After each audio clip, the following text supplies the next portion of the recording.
Welcome all viewers, my name is Sophia Bisantz and I am from the State University of New York College at Cortland. I am currently a senior, I'm in my last year, and I am majoring in a bachelor's for physical education. So this is my research paper presentation and my topic here is gender, racial bias, and discrimination in physical education. I hope you all enjoy. To begin, these below are a list of topics explored closely with my research paper. We have discrimination of students with immigrant backgrounds, views on athletes with disabilities, racial bias, biological race, fairness, categorization of gender roles in PE, and last but not least, women in sports. So I have a question at the bottom. What does this all mean? Specifically, I'm going to be touching on the effect of all these concepts in a physical education setting through sports as well. And this means that not all students are getting educated in the best way possible.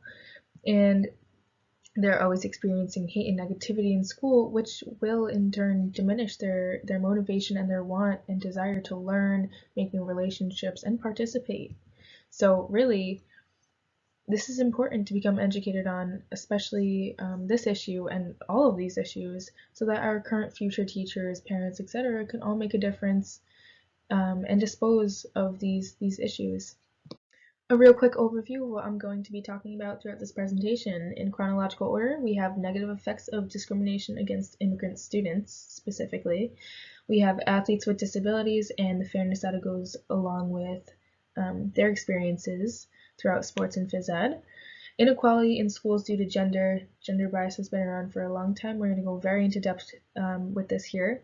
And last but not least, we have biological expectations through race, which is a topic that not a lot of people are as educated on as they should be. All right, let's begin. So first, specifically targeting immigrant students, I looked at a study by Glock and two other colleagues done in 2013 where they look at very closely the teacher judgments based on the students with the immigrant backgrounds that they have. Turns out that the teachers become less favorable of these students as opposed to their other students that are more native to their teaching. There's a lot of predetermined assumptions with these types of teachers relating with these students and trying to cooperate with them. Sadly, it's kind of a weird statistic, but it was said that the predetermined assumptions basically were, oh, these students are so lower skilled because they're coming from, a certain region, whether they are coming from somewhere far away or not. A lot of these kids were thrown into a more simple, easier, low-skilled group. And of course, there's a lack of confidence because of this. So next I'm going to talk about tracking. Tracking basically refers to this method by many secondary schools that are used now to group students according to their perceived ability, their IQ, and their achievement levels. So there was a quote from the exact same study, and it reads, students without immigrant backgrounds were more frequently assigned to the highest school track than students with immigrant backgrounds. This kind of shows you more of like a favorable thing with teachers, and this is a lot of bias just shown through one statistic. So I hope that you can all grasp that and see how that can pinpoint and pull out these students and make them feel like, like the other. And of course, adaptations for all students and modifications should be made, testing should be done so that we can avoid things like this. Last but not least, contribution from the students. They add a lot of diversity, and the diversity in turn makes these schools more reputable. A lot of new parents and new teachers that are looking for jobs will indeed be looking closer into these sort of districts that allow these kind of students. And there was another statistic done by Albornzone, and he said that the alienated students are more motivated in turn that we wouldn't really expect when they get the opportunity to join these US schools, and they actually wind up outperforming the students that were there already. So that is a pretty interesting and unexpected statistic. Next, moving on to racial bias, which definitely falls under the term of discrimination. So here I have a quote basically summing up some prior research that found racial ethnicity minority students are more likely than white students to receive school punishment. This is something that probably was expected by a lot of people, a lot of viewers who are listening to me right now, but this does not make anything right. Having students become uncomfortable in school, like I said before, is just not how it should be. Everybody should be promoting equality and promoting, especially teachers, promoting positive behavioral classroom management. And by them doing this as teachers and probably higher staff and administrators, this is not what's going to teach these kids that in turn. Next, Hispanic and female subpopulations experience greater perceived stress and psychological distress. This is because they go in to these schools that they have been admitted to with this nervousness, this scared feeling, because they probably know that they're going to be judged, whether it's by one person or many. And then last but not least, Latino boys are more likely than African American boys to receive constant surveillance because of punished bias, because of the way they dress, particularly street or gangster image. Once again, racial bias at its finest. That's just judging somebody based off the way they look, and that is absolutely not right, especially with students when you want to promote positivity over negativity. Going along with racial bias and the discrimination of immigrant students, fairness is another topic I wanted to touch upon briefly. Bias punishment, disabled students, like I said before, this goes along with everything I already mentioned. These students who have different ethnicities and are from different areas all over the world get punished more than the average white student, and that is very sad to think about. Next, we have Ellis and Kupchik. They did a study in 2008. I wrote one of the quotes down here. African American students perceive school rules and rule enforcement as less fair, than white students perceive them. This is because they're the immigrant in the situation. This is all new to them. They're going into a new environment, and they probably have that prejudgment. They're going to be picked on, and whether it's a teacher or a peer or a random student in the hallway, it could be anything like this. But even in sports teams, they might be less favorable to their coach or their peers. And student perceptions on fairness and safety through this study, this should really be eye-opening for a lot of people to say, okay, listen, we need to stop this. We need to diminish the hate, the prejudice against these students, especially young kids. And we hope that higher ups can help make a change in the future too and diminish this. What I added in the bottom are the implementation of the laws and that preserve the rights of the students. So first we have Title IX of the Education Amendments Act of 1972. This basically just prohibits sex discrimination in any education program. Next, we have the Title VI of Civil Rights Act of 1964.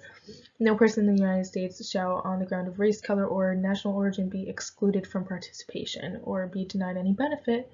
And last but not least, we have Section 504 of the Rehabilitation Act of 1973, and this amended, it's a civil rights law that prohibits discrimination on the daily basis of disability. So these all protect all types of students who are experiencing something like this. Moving on with disability, Ottoboni describes and defines disability as a multidimensional experience. I think this is a great way to kind of move forward in the world with this word and give it some leverage, because that is a very positive way to look at it. Paralympic athletes are something I wanted to really pinpoint here. These people don't have the reputation that they should, not all of them, and this is mostly because of the largest influence, which is social media. Social media has its positive effects, but also it has its negative effects, where people say what they want, and a lot of the Paralympic athletes and even just different athletes don't get the right name that they should have due to what people's opinions and what they really think about this, and people who don't really agree with the way that the world has given certain rights to disabled athletes. Moving on to lack of respect in regards to athletes with disabilities. So Townsend and his other colleagues in 2020, this year, mentioned that coaches are generally not trained in the specifics of disability sport. This is a terrible thing to read for me because I'm going to be a physical education teacher, and I do want to coach when I'm older personally, and just to read this made me kind of rage a little inside. How could you not? Everybody wants to have the same rights, and of course athletes with disabilities should have the exact same right that students without have. Negative connotations related to disability. This is a very touchy subject. Silva and Howie in 2012 did a research paper or a research journal article, and they have this very uneasy, touching quote that reads, different expressions of disability refer to the freak, the exotic, the monster, and so on and so forth, but nobody wants to be called those names, and I think that is very degrading to especially young students who have the confidence going into something like a new sports team, for example, gymnastics, and then they hear these side conversation. That is so degrading to a young athlete especially, and even a student in a physical education platform. And last but not least, social myths and media have now become the social norm, which is very upsetting to hear because these people with the disabilities, they see this. They have social media as well. It's not like they don't. So it's very upsetting to hear people speak the way about some of our citizens like that. Interestingly enough, Garaway and his other two colleagues did a study where they looked at gender inequality and if it relates to physical activity in sport. Does this link back to obesity among sexes, with the specifically looking at the gender inequality? The answer was yes. I did not think it would at all link up and correlate with this, but it did after reading it, and I just thought this was very interesting. This is why females have such a big urge to do well in society and why men have the upper hand, why males do.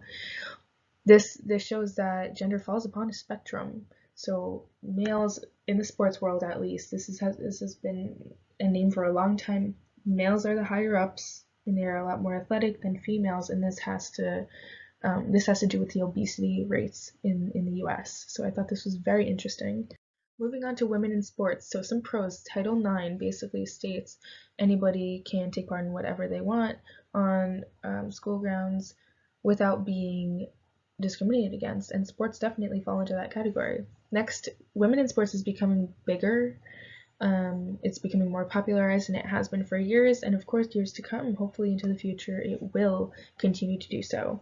Then Liberty has done a 2017 study where he noted dominant gender ideologies have been reinforced, and some of the names of women have been reconstructed with the ever-changing societal definitions, especially for females and athletic femininity. For cons, there's a lack of opportunity, not a lack of interest. It's mainly the coaches' fault that females aren't able to participate, a lack of equipment or something like that, some other alternative way. Is very criticizing. A lot of women get criticized for what they do, whether they're a professional snowboarder, oh, that's for men, football player, that's for men. No. This is again seen a lot in schools relating to inequality due to gender. And lastly, Lambert did a study with high school females where he interviewed them saying, what physical skills and abilities did you walk away with from your physical education course? And one female answered with a very surprising reply saying, the ability to suck it up. I bet this is nothing that anybody would be expecting to hear, but we would like to put a stop to these kind of answers, and we want more rhetorical, meaningful, and educational replies from our students. Diener and his other colleagues in 2012 through their studies pinpoint that the secondary sexual characteristics that males consist of, but females do not, threaten rivals more. So basically saying that the males have the upper hand in any sport than females is basically what they're saying. So that's the meaning of this here. But also they want to pinpoint that women are degraded from this, and maybe they even get that in their heads when they're competitively playing a sport or even taking part in phys ed class, doing a specific activity where they don't think they're good enough. This is also saying that males, because of their representation, get more attention than females, which is not accurate. in each scenario. Last but not least, biological race basically magnifies racial bias depending on the color of your skin, your ethnicity, how good you are at a specific sport. An example of this would be a basketball coach saying, hey, I want the big, tall African American boy on the men's team to be my star player. This results in stereotypes and very high expectations on the student. And this has negative correlations for goal setting for these students specifically. In 2013, McDonald, through his studies, realized that the concept of race as a biological reality is actually a fallacy and it's invalid. It is not righteous at the end of the day to say that biological race is a, quote, fair way to perceive somebody's ability. At the conclusion of my research, I realized that there's a lot of thoughts for the future I wanted to share with my viewers today. What can teachers do? What can society do to diminish all these things? And I came up with a couple small ideas I want you all to ponder after viewing this. One would be teaching fairness, awareness, acceptance, cultural differences, and also to be there as a mentor and implement new ways of all these things for students to look at it in a new pair of eyes.